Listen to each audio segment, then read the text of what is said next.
This is a top quality Aberdeen Angus bull, prime meat.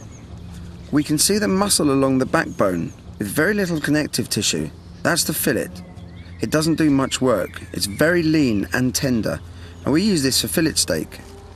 The shin muscle here has to be connected up to the bones with lots of strands of connective tissue. It does a lot of work. It's very tough.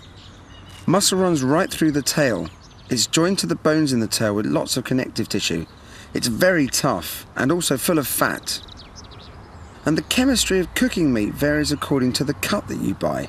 I've got some important experiments I need to do. So I need to order some meat from you, please. Okay. What sort of things have you got in mind? Can I have 4 ribeye steaks, exactly the same thickness? Okay. About 14 ounces in size? Something like that, yeah. Okay. What about that? Yeah, that's good.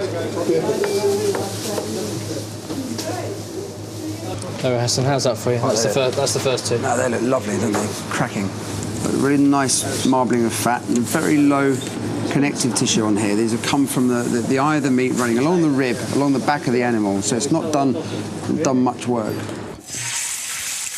Each steak is cooked to different temperatures. I think we'll start probing now. This is a piece of equipment every kitchen should have. A digital probe thermometer to check the temperature inside whatever you're cooking. So I suppose the next thing is to try tasting a minute and see what the effective temperature on the inside has. Yep. Then we tasted them one by one. Ribeye steaks are low collagen, low connective tissue. Above 40 Celsius, the meat starts to shrink a bit.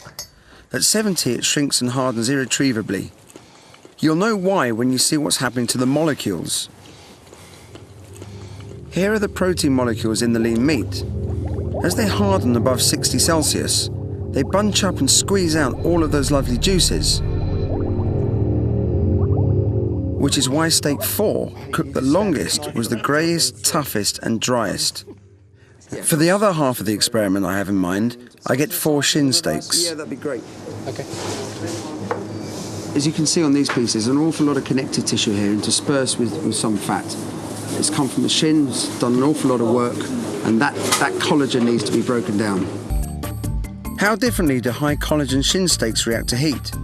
We place these in a special cooking bath that controls the water temperature and cook them to 40, 50, 60 and 70 Celsius for about 5 hours. This meat only starts to soften and become edible at 60 to 65. But why? Here are some tough old triple helix molecules of collagen, the ones that hold the muscle together. Heated above 60, they unravel into their separate parts, softening your meat. Which is why, even after 5 hours, the collagen in steak 1, cooked to 40, was still indigestibly tough. Look at that. It's not particularly soft. I think it would probably snap if I pulled it, but it's pretty hard. You wouldn't be wanting to eat that.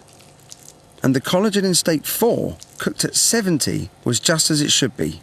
All of that, you can see all of that lovely connective tissue there. It's all started to open up and soften. And if I just move this apart, it should come apart very easily. There, look. That's lovely, look at that. I think this demonstrates just how important it is to cook this meat with high connective tissue for a long period of time. So all of that tough tissue gelatinizes and turns the meat into the lovely, juicy texture that we're looking for.